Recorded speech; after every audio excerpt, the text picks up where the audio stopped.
Agents of Damned is a podcast intended for adults, featuring mature content that includes but is not limited to inappropriate language and themes, verbal depictions of sexual themes and ideas, and potentially triggering depictions of depression, alcoholism, horror, and emotional and verbal abuse. Listener discretion is advised. We at Agents of Damned would like to give special thanks to third-party creators we are using during this season.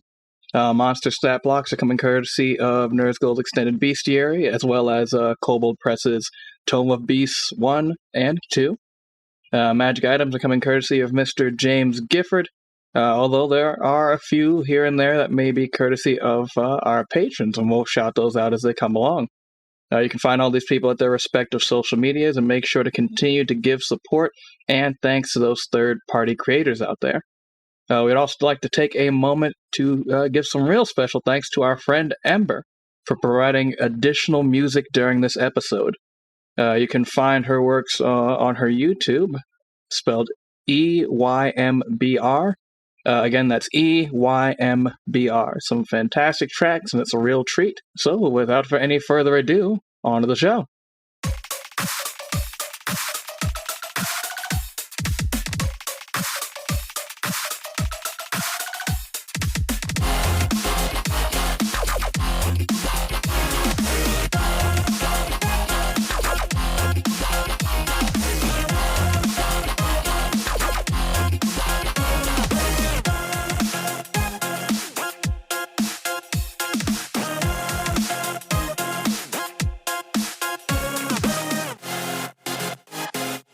Hello, everybody, and welcome to Agents of Damned, the Contractor's Arc. I'm your Dungeon Master, Drew, but I'm also a dungeon bastard. Ain't I a stinker?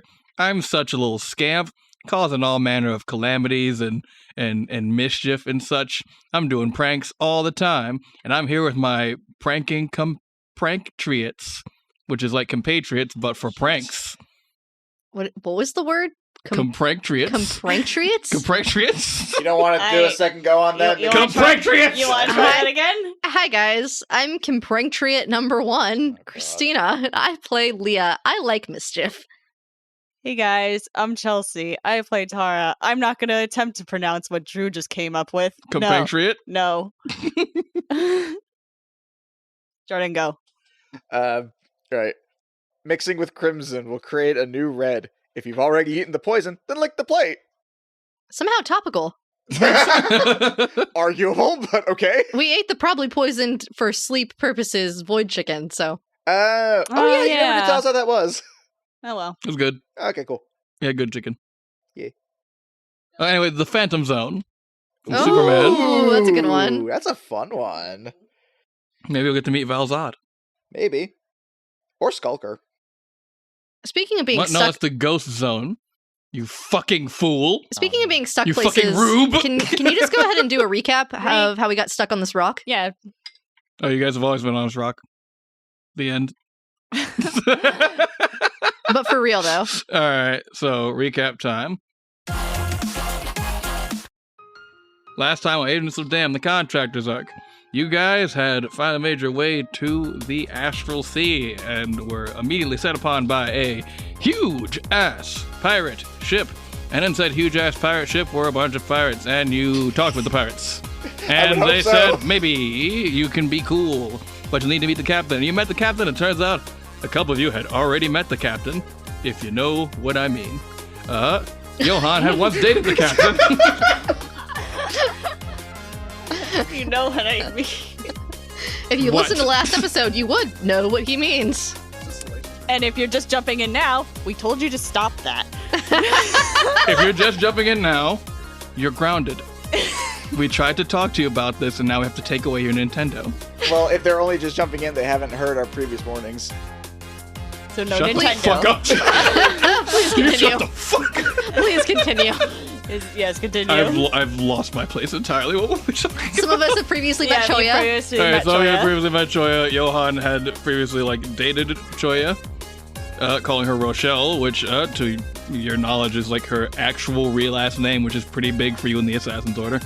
Speaking of the Assassin's Order, Leah, you know Choya because that's why you call her Choya. You know her through the World Kindergartners.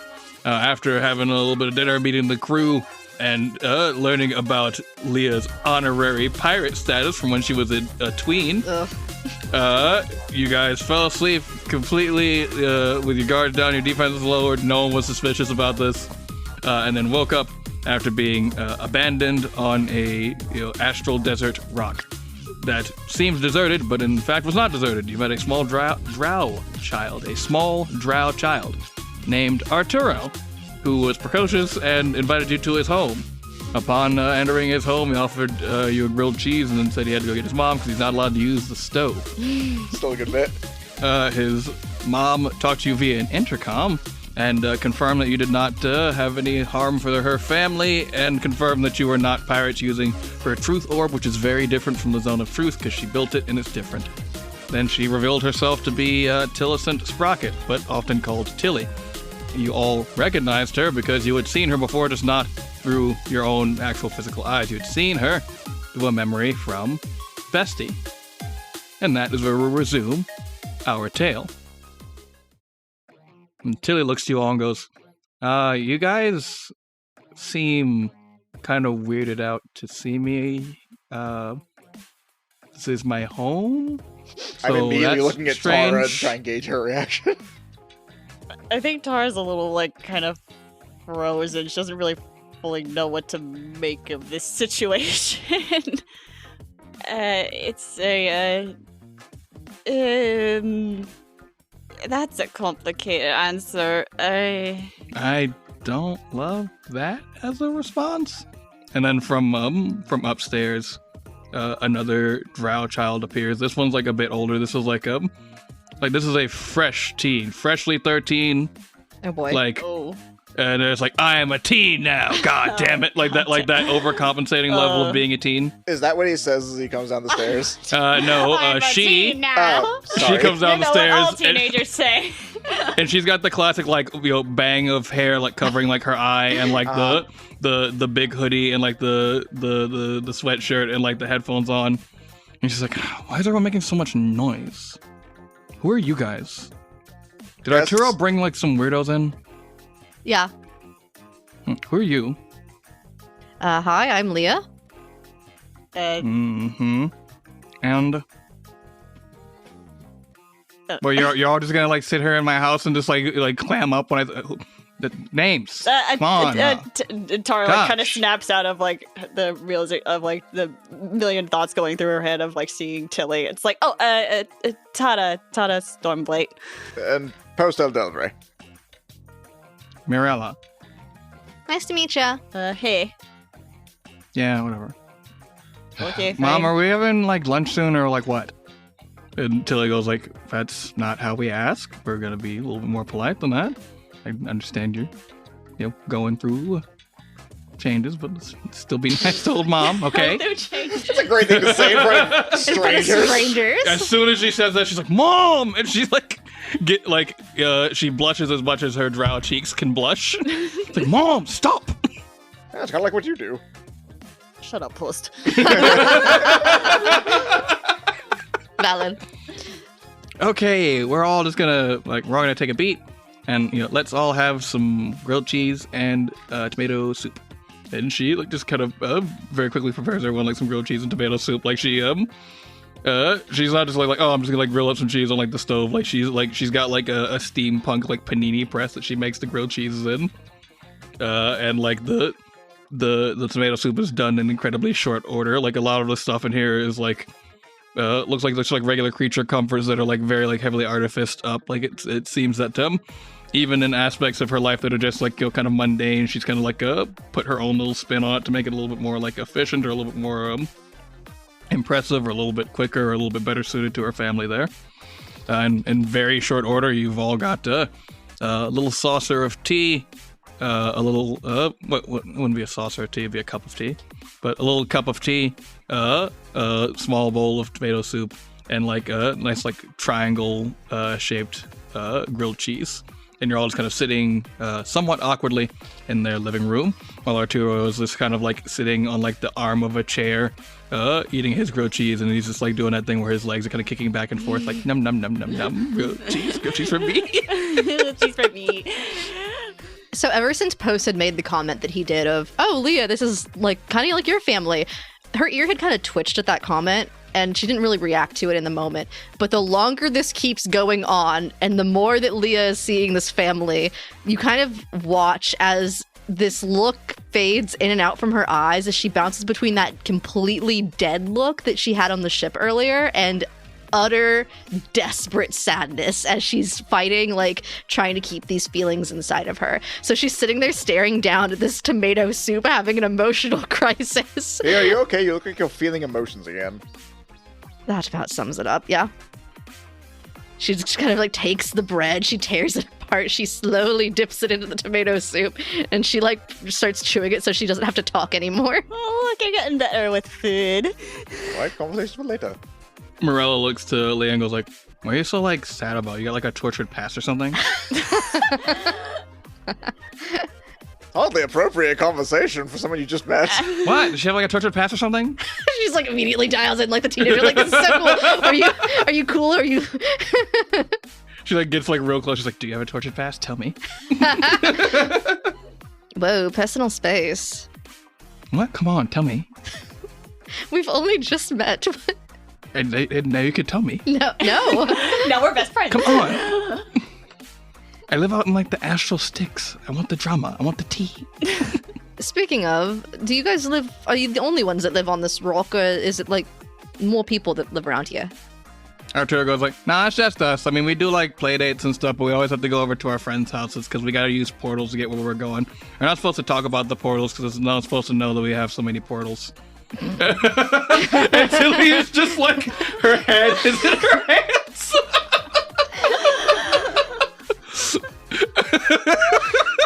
Duly noted.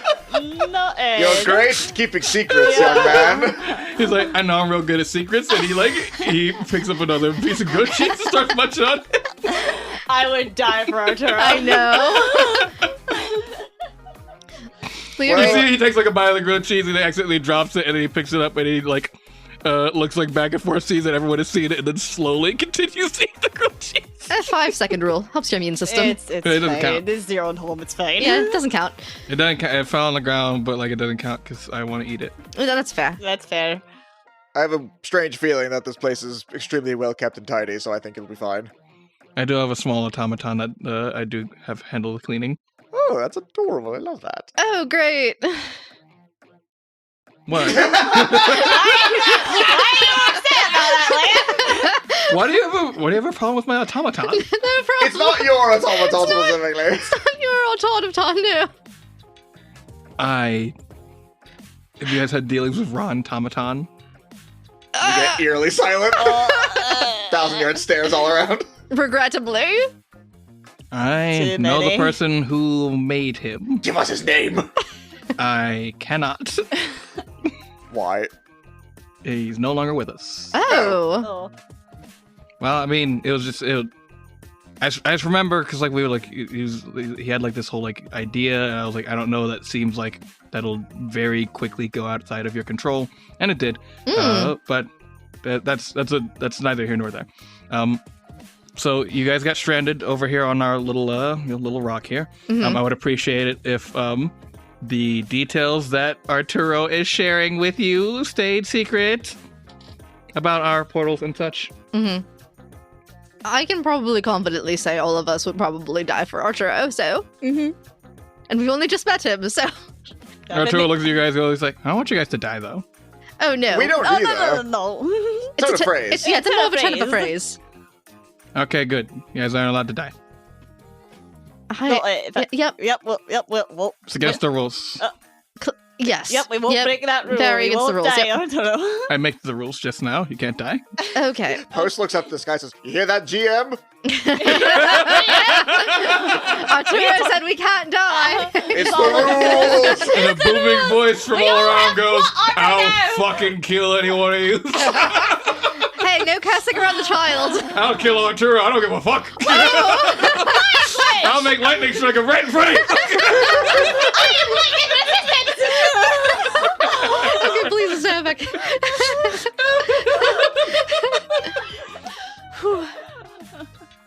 So, however, are you able to potentially use the portals to help us get off this rock at some point? That'd be great. We're trying to not stay stranded, as great as you guys seem. I don't have a lot of like, I have a lot of interplanar portals, not really intraplanar portals quite so much. I'm kind of hijacking the frequencies of the existing portal systems to do that. Ah. A little bit. Okay. Which is not legal, but We gathered. Hijacking not that usually bad. isn't...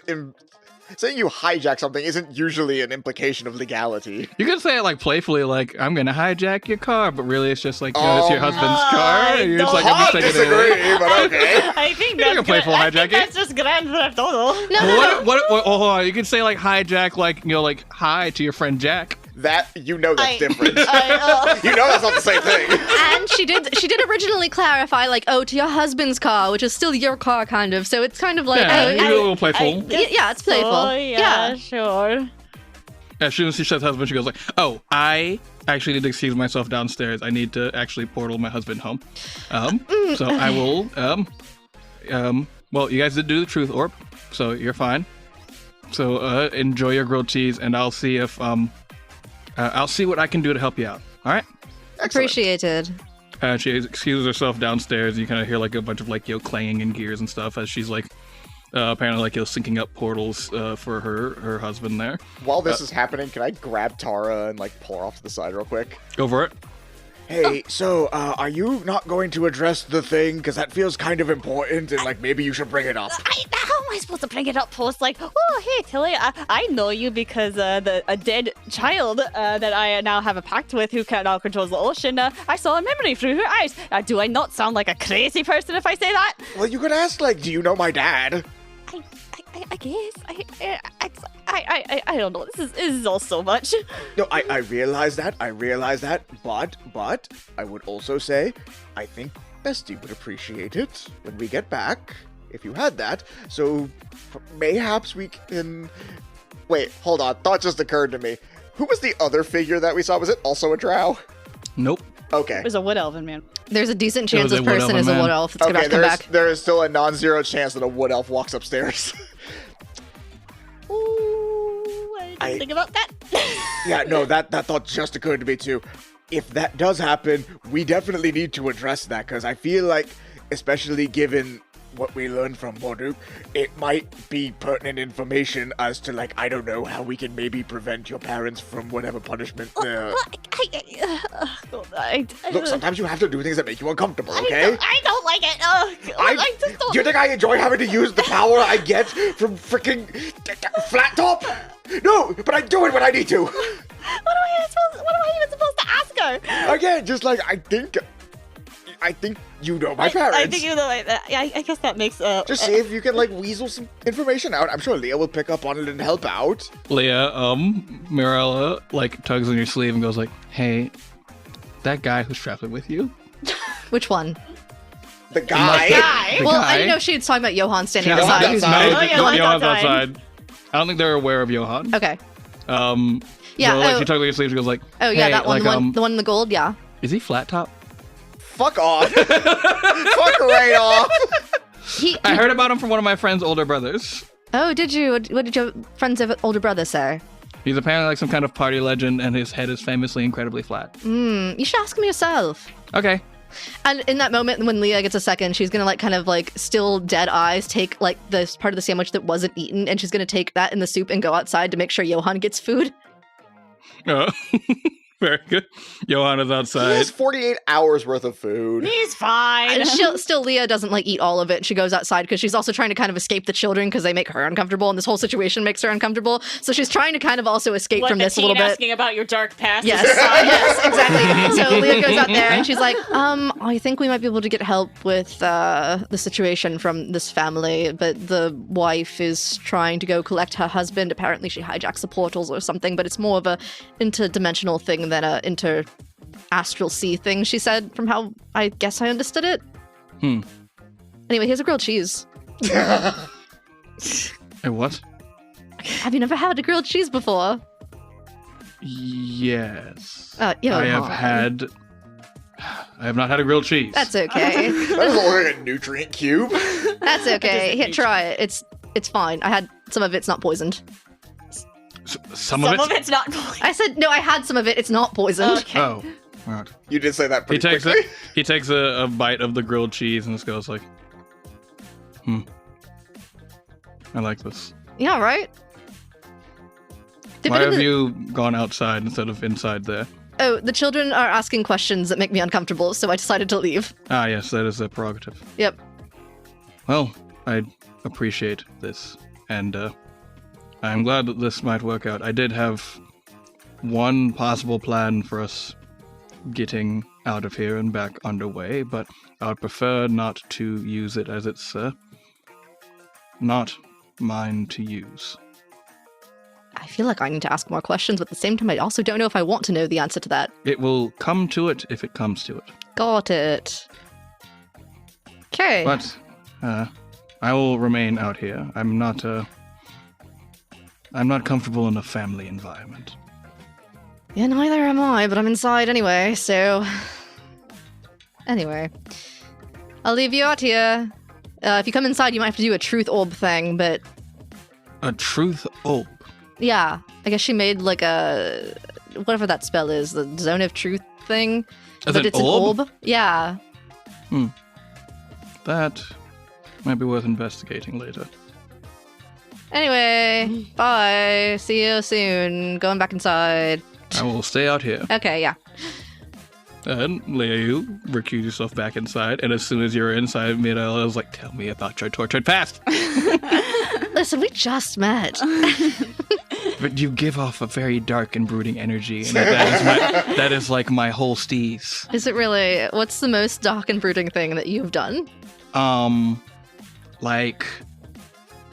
I've written poetry. I was thinking that. I write poetry. I was literally going to say, I was like, I do like slam poetry.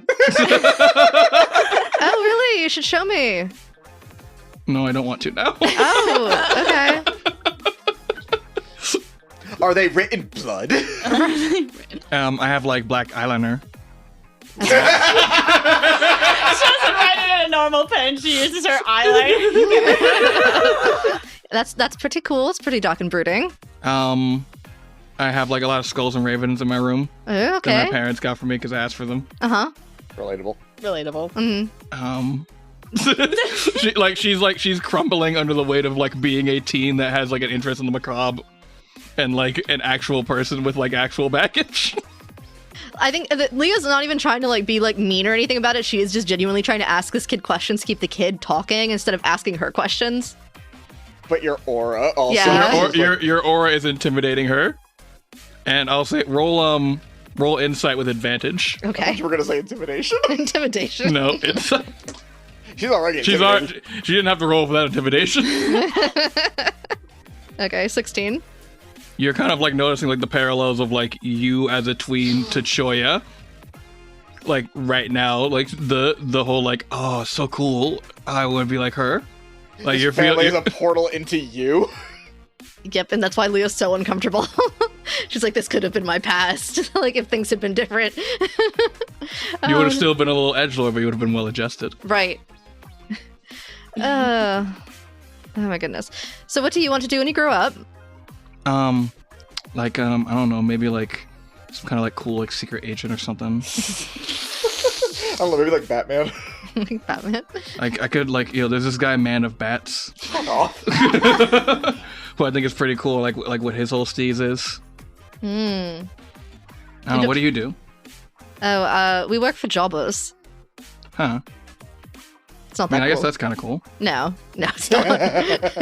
It pays something. Adequately. It pays. It pays. It's not that cool. It is I a heard job. it was like working for Damned, but not as good. Yeah. Yeah. Huh. Isn't it cool how I can say damn as long as I'm talking about damned? And you hear Tilly go, I know you're still using the language. I know you're just skirting the rules. Like from downstairs. Oh man, this troubled teen, so cool, so hardcore. I know. So painfully relatable. I know. Meanwhile, Arturo is just kind of like, he's finished his grilled cheese, and he just kind of like, he's looking at like a post hammer, and he's like slowly reaching out, like wanting to touch it, and he's like, hammer. No, don't, do not touch that. But I would like to. It's not a nice hammer. It's mean. How mean? Extremely. Can I see? No, I don't know you well enough to trust that it wouldn't be damaging. No, I can do it. I don't believe you. Why don't you believe me? Because you're a little ball of sunshine.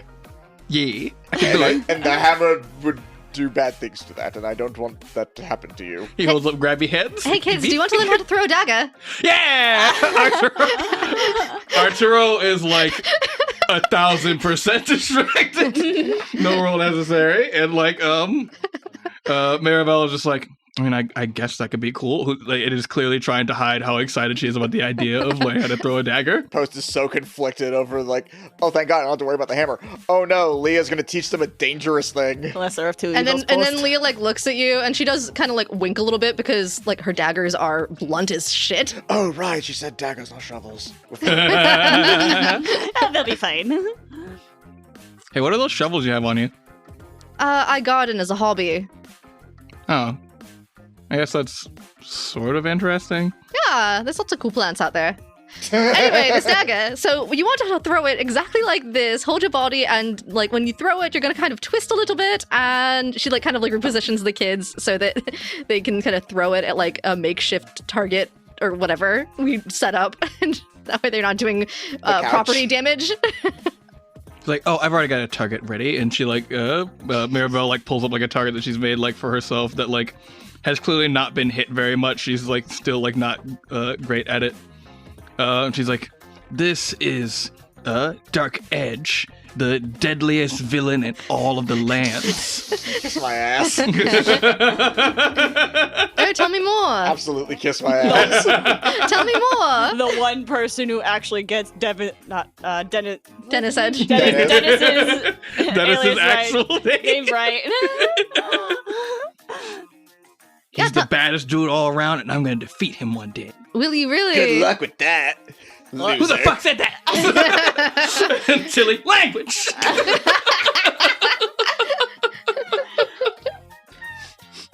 Oh my god. I love these kids. I love this family. I know. Hopefully the husband gets home soon. Wow, way to say move it the fuck along. Like, they've been down there a long time. I hope they're okay. So as you guys go kill, you recline, you relax. There's knife throwing abound. Well, first let's roll raw luck to make sure you don't harm any of the children with this knife throwing, with them like doing anything dumb. Oh god. Yeah, do it. Really? 19. All right. Yeah. Alright, solid knife You know what? throwing. The dice will tell a story. It's a nice wholesome moment. Nothing bad happens. I think Leah does genuinely care about kids not getting hurt. Like, she said this before, like, kids are off limits for, like, getting hurt, and she would probably, like, if they were gonna get hurt, she would probably, like, try to grab the knife or do something where she is hurt instead. Like, she was make excellent sure that these two would be fine. Ooh. Now, I haven't given an idea. Oh, boy. And I will say, like, this is like above board. Like, you could veto this if you're just like, no, I don't want to. I would like you to roll me a con save, not to burst into tears. Oh, God. As Arturo throws the knife perfectly, gets excited and goes, yeah, I did it. And he runs over and he hugs your leg. Aww. Leah's sobbing because I rolled a fucking 2 and there's no bonus to my con that makes it above a 5. Because my bonus, I think, to a con save is a 2. Yep, it is. So I get a 4. Well, you get to add 3 because post. Oh, right. Yeah. Okay, great. So 7. So you're sobbing a little less. No, you cry? Yeah.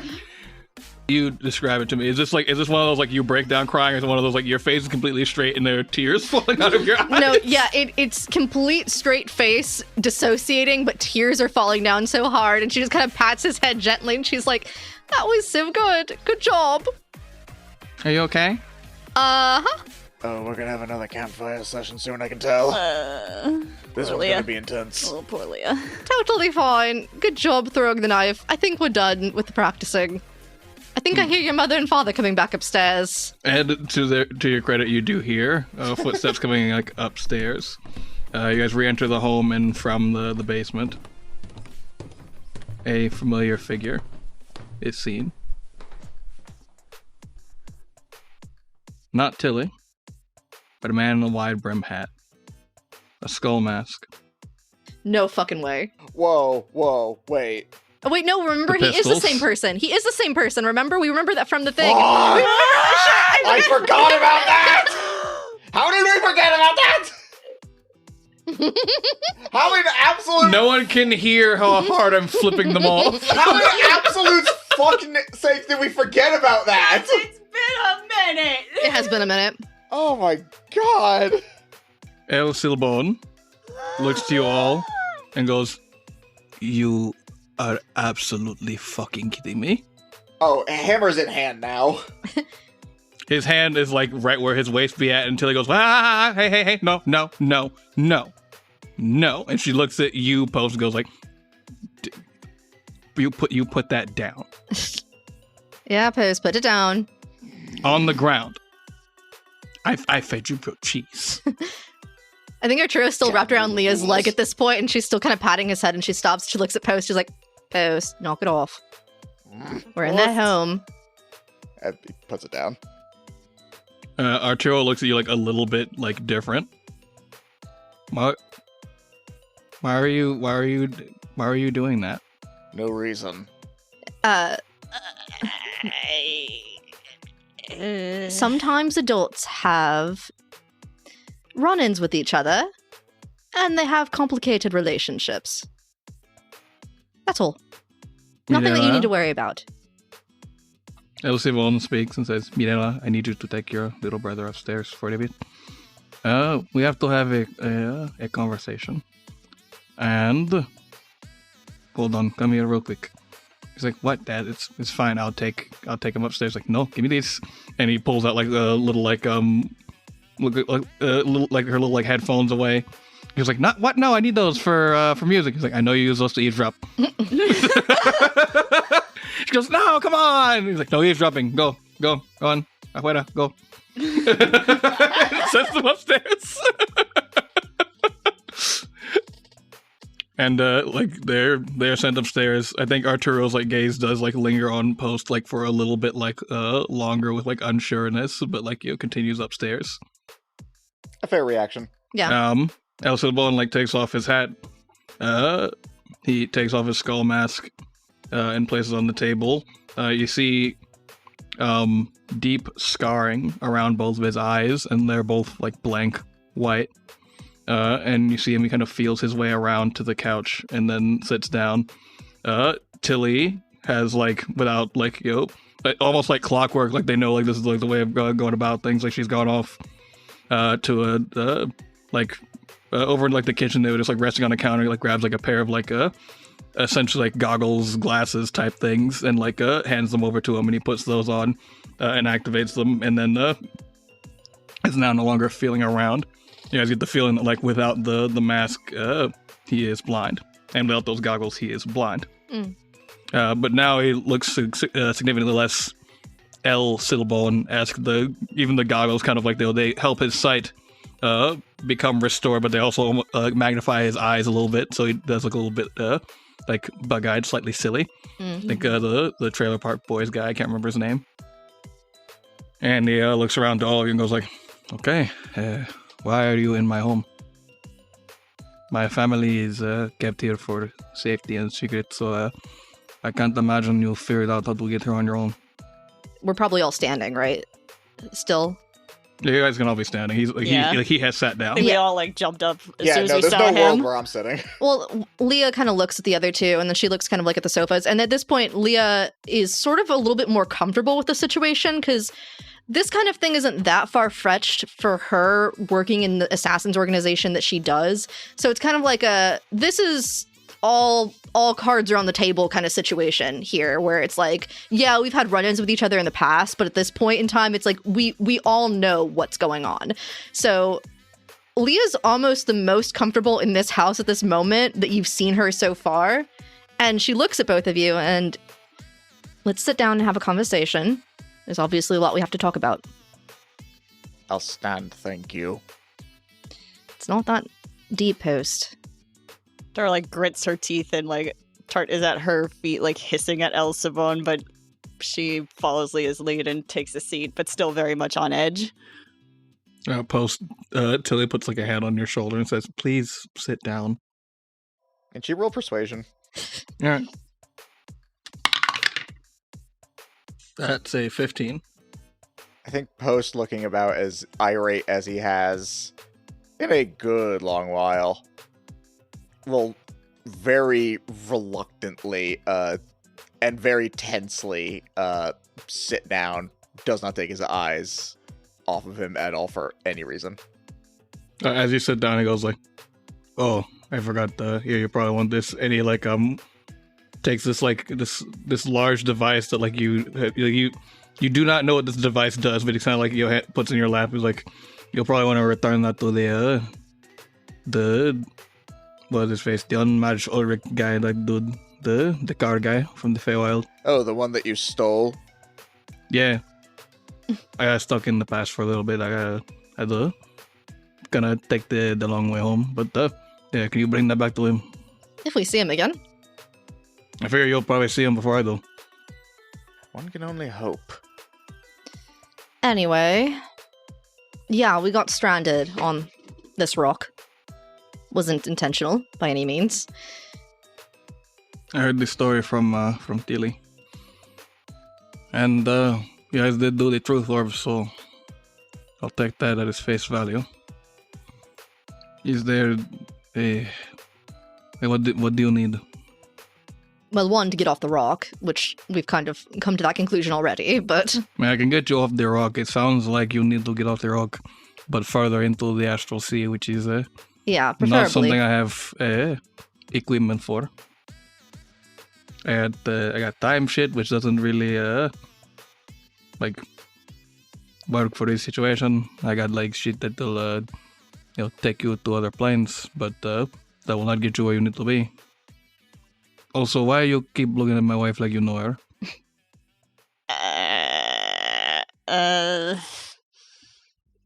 Tara hesitates for quite a bit, but eventually just like, I think I personally haven't met her, but I think you might know my parents, Tilly. Tilly looks at you for a second, and then like a realization kind of slowly like dawns over her face. And she goes, "You're Tara Storm." It didn't click. Oh my god, you're Tara Stormblight. Oh god.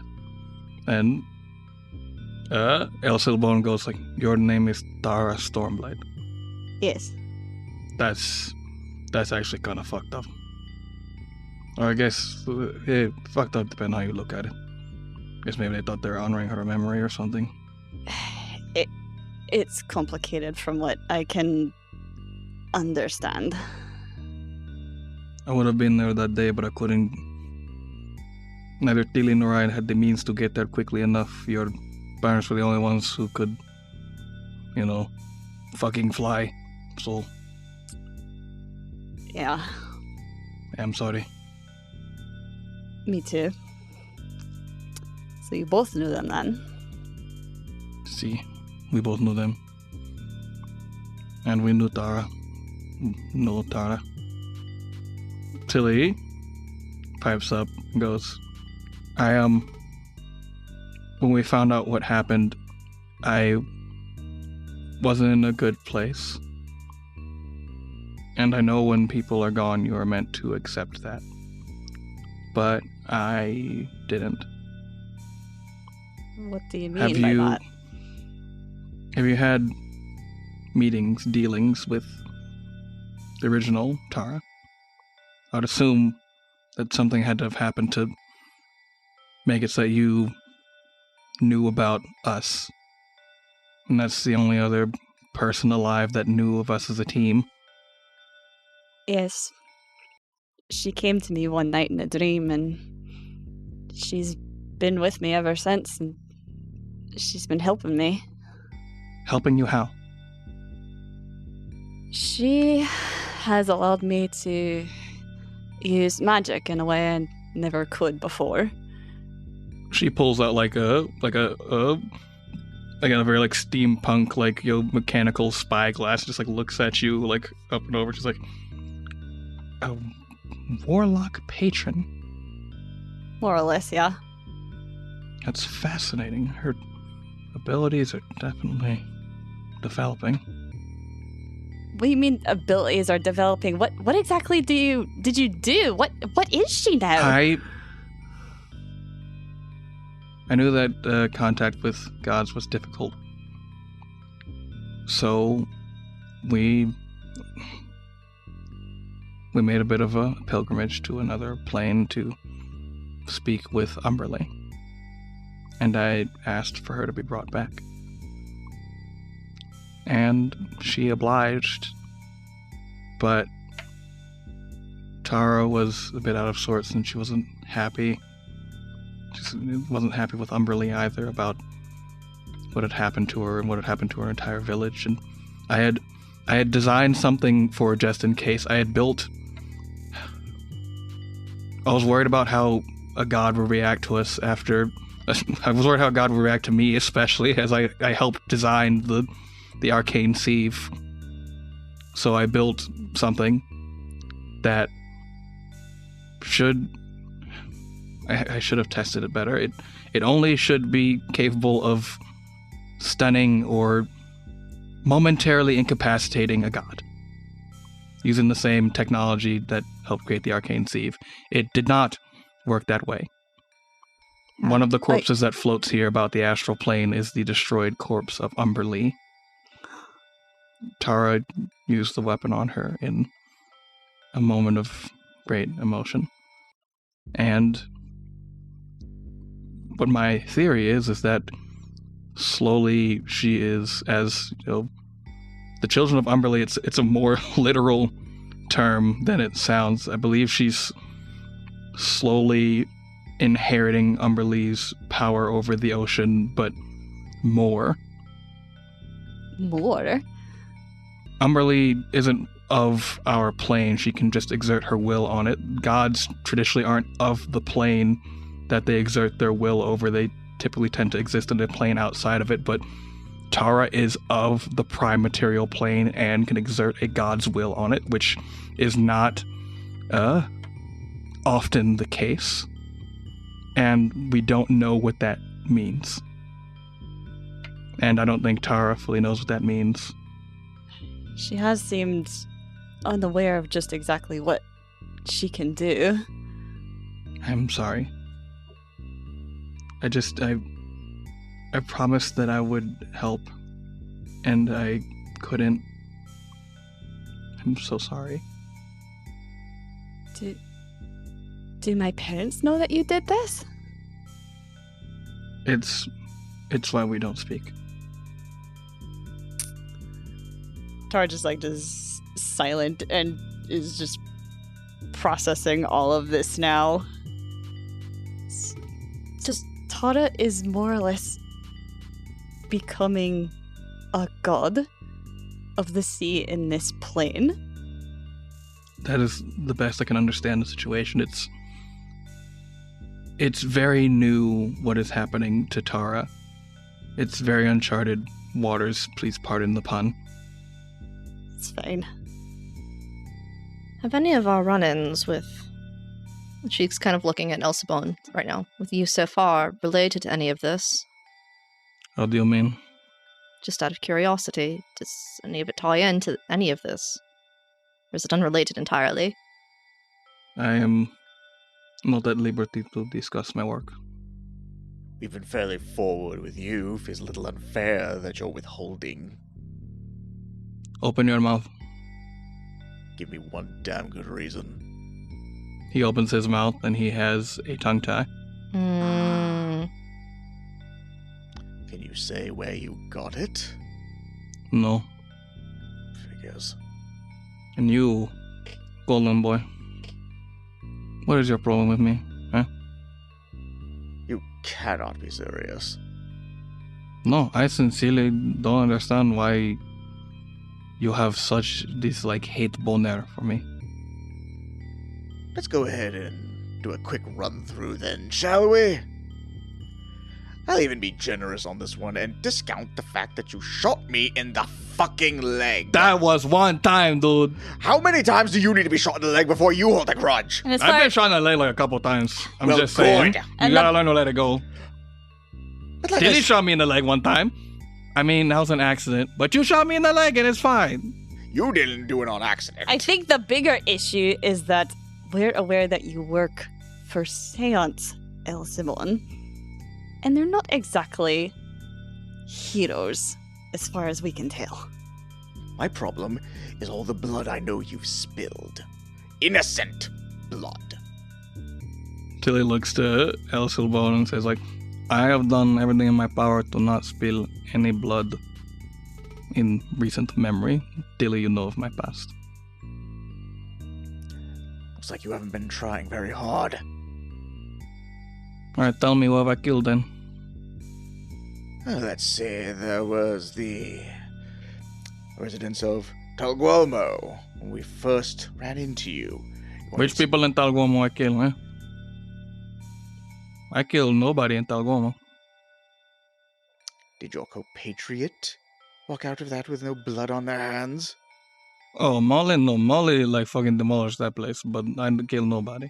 Oh, so as long as you specifically don't do it, but you're aware of it, it's fine. Oh yeah, you never kill anybody, Mr. Murder Hammer? Eh? You don't kill nobody? The difference between you and I in that regard? I don't lie to myself about it. Tilly kind of interposes herself. She goes, Rodolfo made a vow to me that even though the work that he has to do, and I do emphasize has to, and she kind of gestures to their house in hiding and such. He's vowed to try to mitigate death. He promised that to me, and with the bit of coordinating that I have been able to do on his missions, he has done that. I too do sometimes help. Mainly just trying to keep my husband safe, but I do. But you're still aware of it. I am, yes. Does that make it better? What do you want me to do? Host, there's not anything in the world that's going to be completely good or completely bad. Sometimes bad things happen because they have to. And she kind of looks at both of them, and there's this look on Leah's face of, holy shit, these two have a relationship. These two have a family. These two have been able to build something even with the whole job and work that Elsabon has to do. She's like, and yet they still have a family with all of it. I guess sometimes all you can do is mitigate harm. You can't completely stop it. That really depends on the why, though. Are you tongue-tied? She opens her mouth and has a similar tongue tie. Both of theirs appear different in appearance to yours, but you understand, you all understand the marking. I can't speak on these things either. And look, Seance is led by one person in particular, and the different members are involved with different levels of belief in the core mission, which I can't even speak on the actual core mission. Then speak on this. Where do you align as far as belief? I believe if I make myself a problem, then I can be taken care of, and so too can my children. That is what I believe. I believe that my husband is capable and has a skill set that can and has prevented death. We can't share the exact details of things, but there have been plenty of times where if my husband hadn't been sent, then Molly would have. And Molly is a sweeper, is what they call her. Molly doesn't go places where other people come out. My husband does acquisitions. Molly is equally capable of acquisitions, so too is the Wild Hunt. But he does acquisitions and primarily does them without anyone knowing he was there. And that's what we try to do with the situation that we're in. And I'm sorry that we weren't born into one of the richest families on Earth with a silver spoon in our mouth and with everything that is right and well with the world rested in front of us, with the right path so easily trodden. I'm so very sorry that it's inconvenient to you, that I want to protect my children. I summon my hammer. Post. You know what this is. There is a gun inside of your ear. That's fine. Post. Put it down. I want to be clear, I'm not like holding it like this. I'm holding it like outward like this. Like out in front of me, like presenting. Tilly, Just to be clear. Tilly is not a combatant, but Tilly has a wrench pulled out and is holding it shakily. She is very clearly been made uneasy by the way that you're acting. I mean, fair. Do you know what this is? She looks at it and goes, "That is a heavily cursed hammer, likely polymorphic in nature. Looks like it has the ability to absorb other weapons. And let's see, is it sentient? Very. How's that consciousness on it? Malicious. Yeah, so that's I want to say a hammer of exile. Precisely. A gift from my grandfather. What'd you do to earn a gift like that? Tried to stop your husband. I have a hard time believing that you got in trouble just for trying to stop me.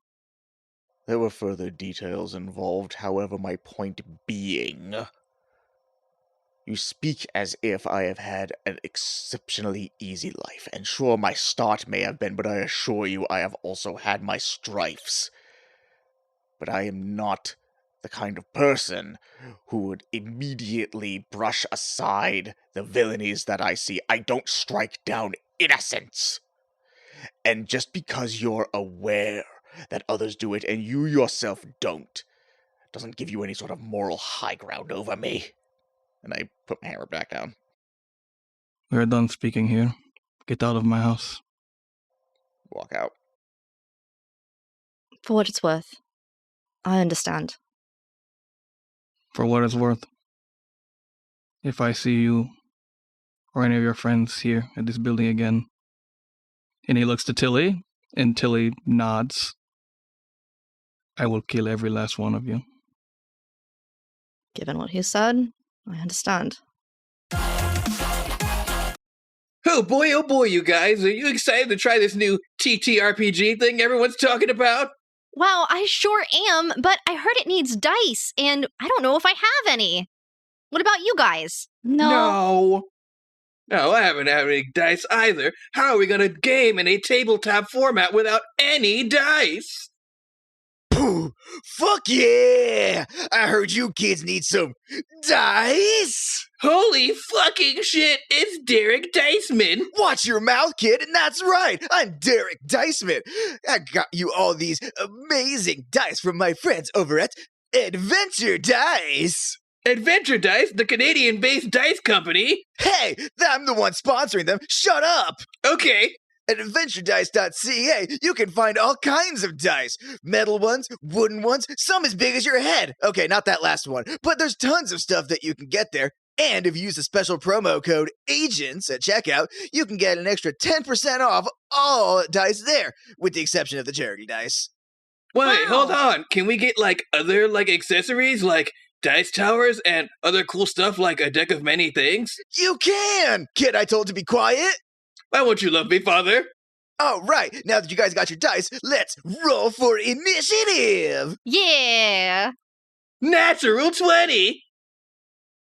I got a 4. You all make your way outside, where Johan is waiting. And he looks to you, completely unaware of the incredibly tense situation that went on, and goes, "So, did we procure No. teleportate?" Plan B. Oh, I do not like this. No. I am going to be in a considerable amount of trouble. No more so than we would have been with Plan A, I assure you. Leah, Yes. you are owed a boon. Mitch to the rescue! I am. What I need is for you to call in the boon, and I am not well versed in relationships. Would it be better for me to be dishonest about being the one that requested the boon and that gave you the information that her family members would be able to be helpful in this matter? Or would it be better to be honest about it? I will elaborate. Midge's family has members among it that would be able to pick us up and get us where we need to go. And you could ask that of her with a spoon. I have made a promise that I would never ask her to go to her family, so this would not violate that promise. But I do feel as though she would be upset if she found out that I told you about this. But also, I am conflicted in that I do not want to be dishonest with her. This is vexing. It's been a while since I have cared for someone. I'm starting to see why it's trouble. Yeah, it can get in the way.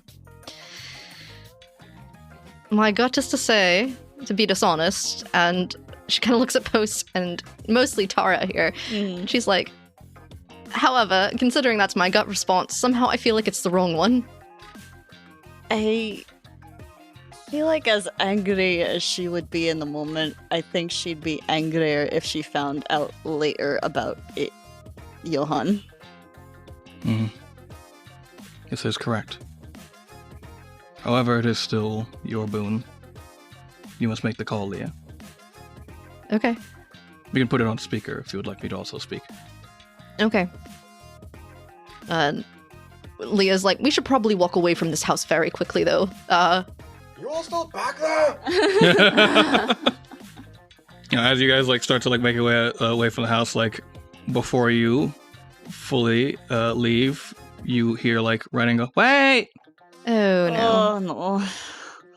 Arturo. Arturo, you need to go back to your house. I'm gonna. I forgot something.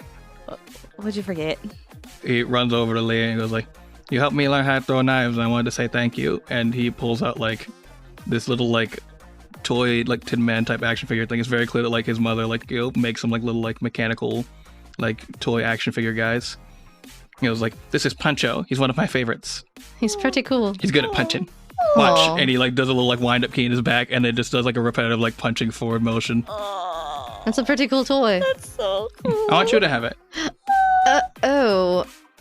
Kiddo, I can't take this. But it's a present. Oh. Okay. Tara elbows you. It's take it. Nods to you. Are you sure? Yeah. But it's your favorite. I really like Puncho, but if I'm being super honest, he's my third favorite. But Okay, I thought he good. was really cool and he makes me happy. And Okay. I thought it'd make you happy because you were real sad when I hugged you. Good. I would die for our child. Leah's statement of, I think I would die for your child may come true one day. If we ever have another run-in with them. Yeah, okay. I'll take it. But you need to get out of here before your mom and dad get mad. Okay. Will I see you guys again? No, kiddo, I don't think so. Oh. Alright. Get back safe. Okay. And he doesn't run this time, he just kind of walks off, a little sad. What the fuck? What did you all do in there? We found out a lot of things that are very troubling. I don't know where to begin. You guys were having grilled cheese earlier. What did you do to piss them off? Tar glares at Post. Yeah, Leah returns the glare as well. Post is like still walking, like Yeah, like, far ahead of y'all. He just can feel them burrowing to the back of his head. He can feel them burning in the back of his head. He does not care. No. Someone's a little bit too high and mighty sometimes about things and is learning his place in the world, and it got us in trouble. Yeah. But to be fair, we were kind of had the odds stacked against us to start with, given who some of those people were. Yeah, I think he has a tendency to only see the black and white in the world and still figuring out the gray. Yeah. We can talk more about it with him later, but Yeah. doesn't help us right now. Right now, the thing is that I have to do a thing. Leah will pull out her speaking stone, check that she's got reception of any kind out here. Oh no, you have reception. Okay. Then why did, before we left, like, make calls because we won't be able to contact anyone? No, that was Bestie talking to you about like Not being able to reach anyone. Oh.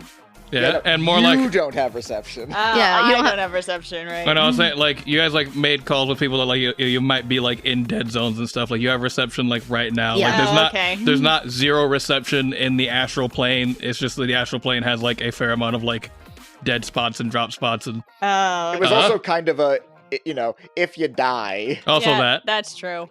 The main thing you had a conversation about was Bestie being, like, hey, I can't reach you there. Like, Okay. you're too far outside of where I can, like, talk to you in your brain. Right.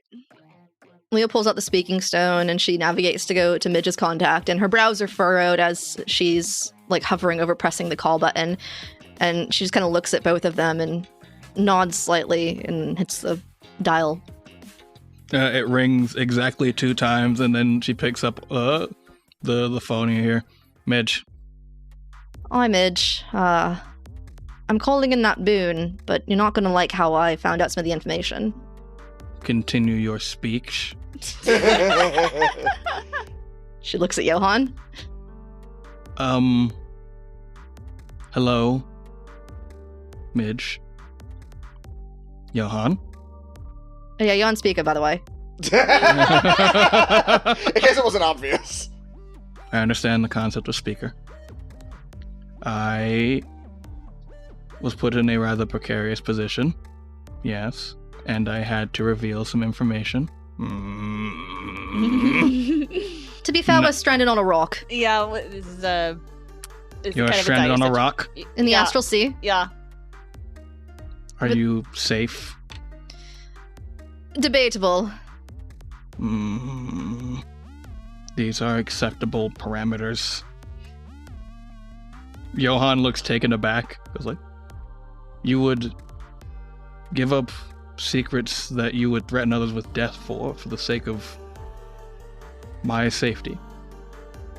And you hear like a pause, and then you hear Midge go, of course, now do not dwell on it. Aww. And Johan is just kind of quiet for a second. Well, Leah is cashing in her boon. Correct. We would need I believe you know who we'd need help from. And she says, I will be there shortly. And the phone clicks.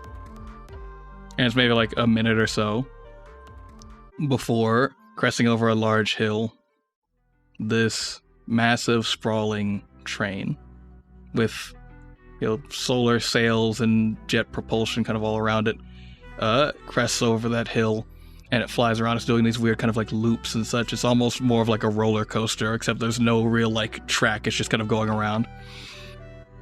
And it like pulls around in front of you, and one of the doors opens on the very, very back of the train. And Midge steps out, and she goes, board the train.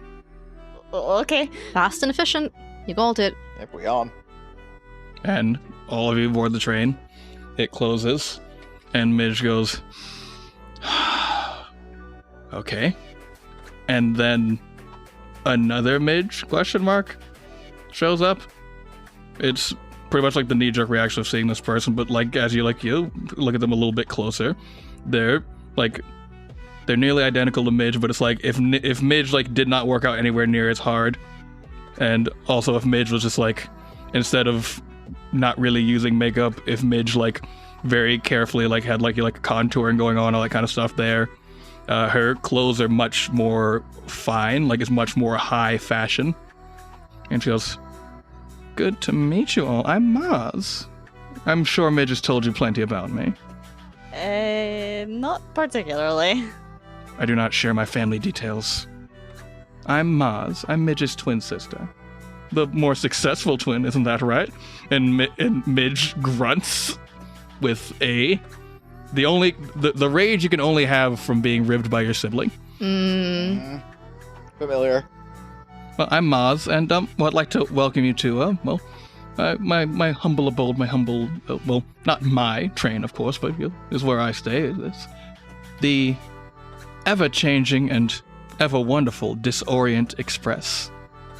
Welcome, welcome, welcome. I understand that dear old Midge cares for you all so deeply, she was willing to call in a favor from her favorite sister." And she, like, pinches Midge's cheek, and Midge is vibrating with rage.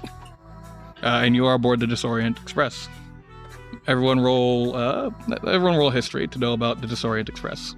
It's a 15. 15? 19. 19? 19 also. All right, you guys all make it. Yeah. So, the Disorient Express is, like, kind of, like, a more, like, famous thing. And that there's not a lot of, like, there have been, like, expeditions into, like, the Astral Sea and, like, like, short, like, trips there. But, like, a lot of long-term structures, like, have been built in the Astral Sea have not been successful. Kind of like a part of that whole, like, backstory I got earlier about, like, oh yeah, it's kind of like the last haven for piracy because, like, it hasn't really been, like, regulated or settled in a meaningful way yet. But the Disorient Express is kind of like a exception. It boasts incredible maneuverability capabilities and is like a mechanical marvel. And it's kind of garnered enough of a respect amongst like the denizens of the astral plane to also be like left alone in most circumstances. But it is this like massive like marvel of engineering that's like this gyroscopic train that even like now within the train, you know it's like whipping around at all kinds of crazy angles, but because of the way it is designed, like you guys aren't feeling the G-forces of it. The windows are all like not holographic windows, but almost like a little like prestidigitation, like illusion type things of windows to create like a picture of like space going around you that is more like visibly pleasing to the eye to not disorient you. If you open any of the actual windows, you will immediately get motion sickness. And it just like it blitzes around the astral sea with not many like particular destinations in mind, but it does regularly make stops at the Library of the Worldwide Kep, which is where your actual goal is. But housed within this train is a orcish art commune. And as we all know, orcs are very, very well focused on trying to become like the very, very best themselves they can be in whatever avenue that they choose. Now, this train is not entirely populated by like orcs or people of orcish descent, but it is kind of like run by them. They will take like anyone who has like a commitment towards like bettering themselves in whatever artistic expression that they have like chosen. But like a lot of like the big players there are like orcs. And Maz is a little bit more of like a bigger player. It's kind of one of those things where like you didn't connect the dots before because not seeing them next to each other, like you wouldn't really guess that they even knew each other, much less were siblings, much even less that they are twins. But you're kind of connecting the dots of like, oh, like Maz is like Midge's sibling, and like this is like her, like this is her steez here. But you've heard of Maz before as well, as Maz is a pretty like recognizable face and name in fashion, high fashion. She's probably the most renowned model that anyone has ever known. And as you kind of like get the lay of the land for like the Disorient Express, Maz like offers to take you like deeper into the train and like you introduce you to like some of its denizens and just kind of give you like a look around things. But first she kind of like looks over to Midge and says like, "So, sister, it has been far too long since I've seen you. I mean, all this time, I mean, I see you have She looks over to Johan like, I see you finally won that silly Jocktoberfest thing that you've been trying to do, so it only took you a bit too long, but you eventually did it, so brava, little clap for you, little golf clap. But still so long to be apart, dear sister. I wonder why you'd be away for so long. And Midge, who was just taking all of these, like, subtle jabs, just kind of through gritted teeth says, I have no idea why I would want to be apart for so long.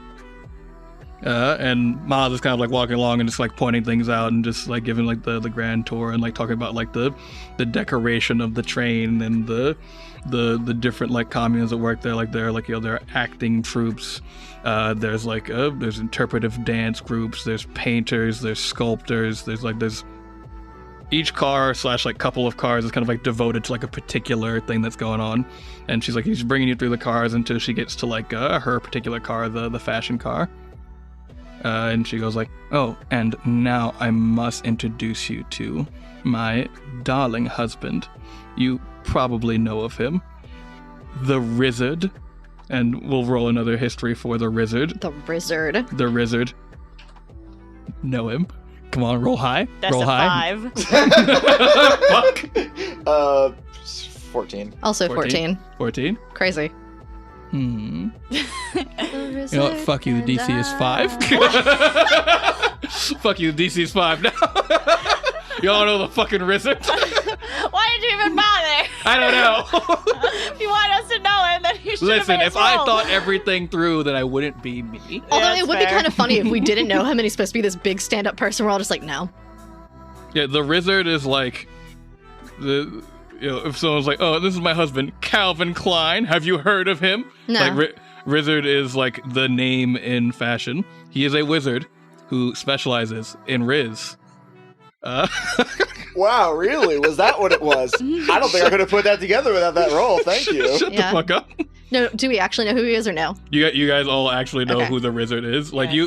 you Tara barely knows who the Rizzard is, and we'll say it like you're from like a farming community that like did not I feel like her pay because much like I attention. wrote down her best friend Mai is into fashion, so I'm sure like Mai probably told Tara about him. You've heard it through Mai, and it was like one of those like talks where like Mai was just like, hey, have you heard about this Rizzard guy? And you went, no, not really.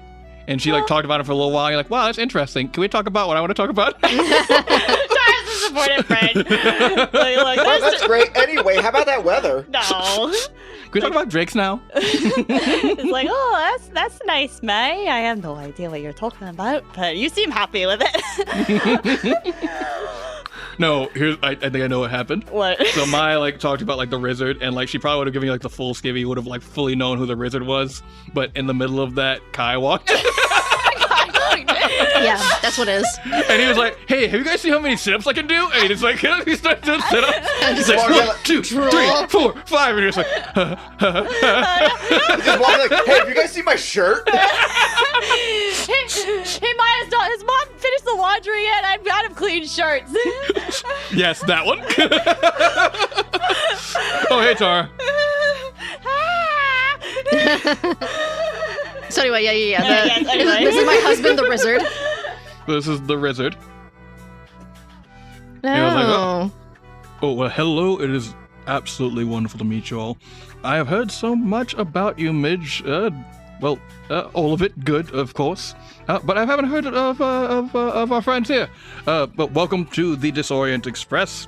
I am one of the main patrons of this train here. Each car and commune has like a commune head, and I am, of course, the head of the fashion commune. Please just, I know a lot of people can be a bit starstruck, but please, I'm just a regular guy. I don't want to come off as haughty or like high and mighty. I'm just a man with a good eye for fashion, and I try to expand that out to the world. I'm glad that people tend to appreciate it, so. But please tell me of yourselves. Tell me your names, your passions. What? Tell me your stories. I'm Tara Stormblight, Drake Langler, and Skyrider, and these are my friends Post and Leah. Hiya. Charmed.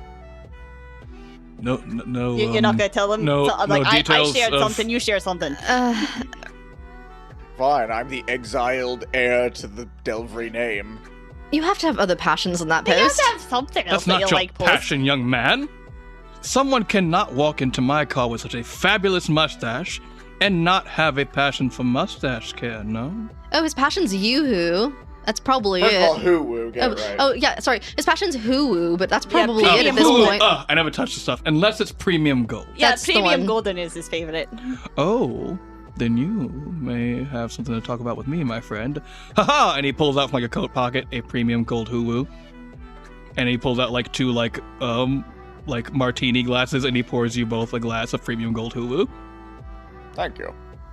I've been having a heck of a time keeping myself stocked up being out in the astral plane and all, but it is worth the trouble and the expense to enjoy the finer things, yes? And he clinks his glass with yours. I certainly agree. It's a very special place in my heart. But I'll not be swayed. Tell me of your mustache regimen, my friend. You notice he also has like a pretty like thick mustache beard combo. He's got like a goatee thing going on, like a Guy Fawkes type thing. Yeah. I mean, he'll go into like the detail. I'm not going to try and You're gonna try to even talk about. as someone who clean shaves, I'm not gonna sit here and try and fake this. I don't know do what it. a mustache. Dude, the best kind of mustache I've ever been able to grow in my life is nothing shy of a pedo mustache. So no, I will not be going into this. He has a special mustache hair mask that I puts have- on, and then beard oil.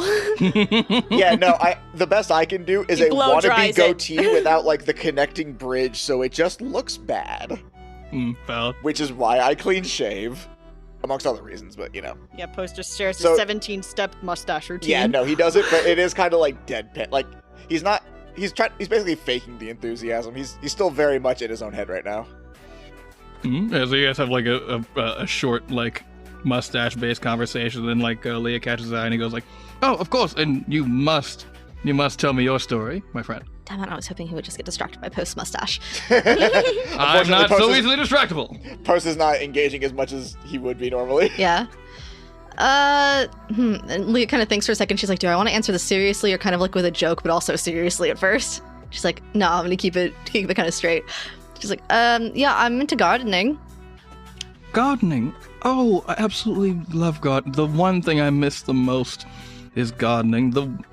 Sadly, the one type of art form that we can't quite keep here on the train because of the difficulties of keeping plants alive here in the astral plane. You understand? I mean, there's small pockets of people that enjoy gardening on the side, but devoting an entire car to it is not quite within our means. It is a tragedy, but I do hope that one day the technologies evolve themselves so that we are able to have full tresses of plants and flowers and vegetables growing upon this train. Don't you think that would be wonderful? Leah kind of eyes Midge as she says this because there's a little like smirk in her as she continues this conversation. She's like, yeah, it's really unfortunate. You know, it seems like you're not really the best at art unless you'd have that. The wizard, like, his smile falters.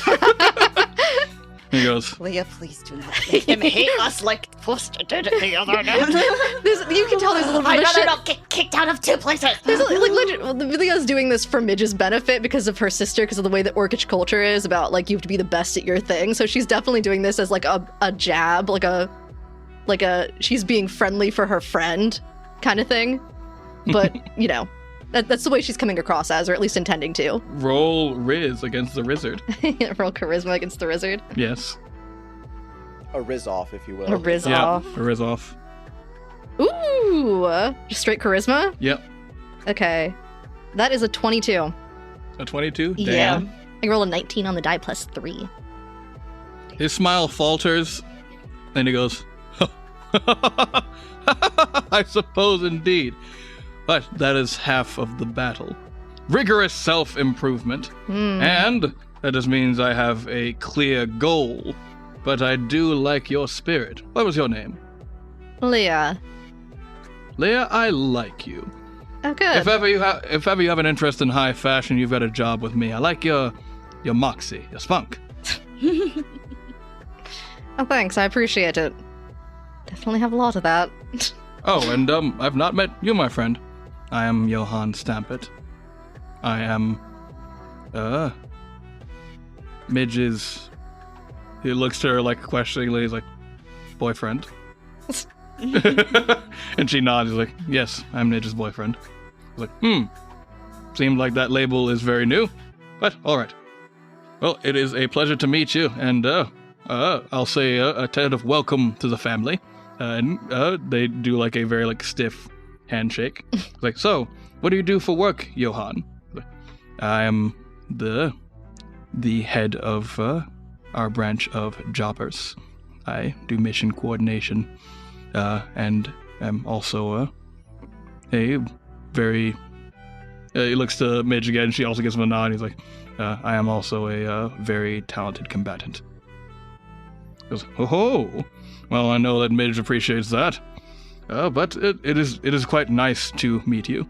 At this point, like, Maz kind of like inserts herself and goes like, yes, I am quite glad that she did like finally find someone. But you seem nice and all, and you two seem happy together. And like even in that moment, you can kind of tell like the wizard is kind of like come on, man, like you can tell he catches the digs and he's just like that's a little much. And then something odd happens. You see that the train is perfectly smooth as far as a ride, even though you guys know it's like whipping about like all these crazy weird angles out in like actual space. So it's incredibly odd when there's like a jumping, like a turbulence that like hits you guys for a second and all of the lights go out. And then there's a blood-curdling scream that pierces through the darkness. Oh gosh. That doesn't sound right. And the lights cut back on. The wizard lies dead. Oh. Yeah.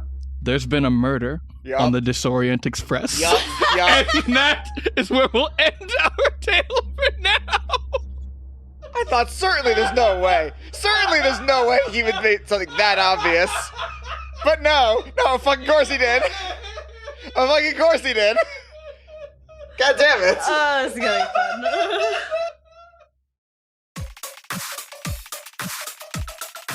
Hey everyone, thanks for listening, and make sure to stick around until the end for some unique bloopers. A very big thank you to all our incredible patrons. Your support directly helps us create more fun content for your listening pleasure.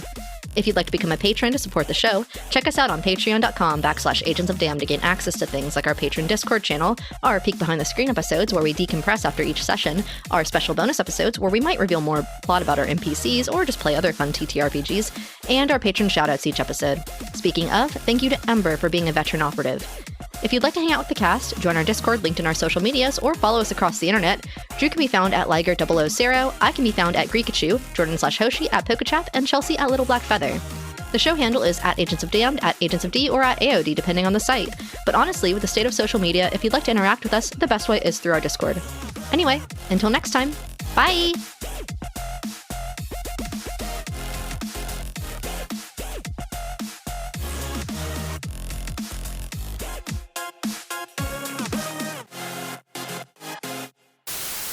All right, let's let Mordo drink his water. Oh yeah. Thank you. He's thirsty. Eat him thirsty. Stay hydrated. You know, you haven't said your catchphrase in a while. I'm worried that your fan base might get confused about your brand. So yeah, Leah, you good? The powerful eye roll. Wow. Holy sweet Oh, fucking shit. murder mystery on a train. Oh man. Oh, Lord. You absolute bastard. You're welcome.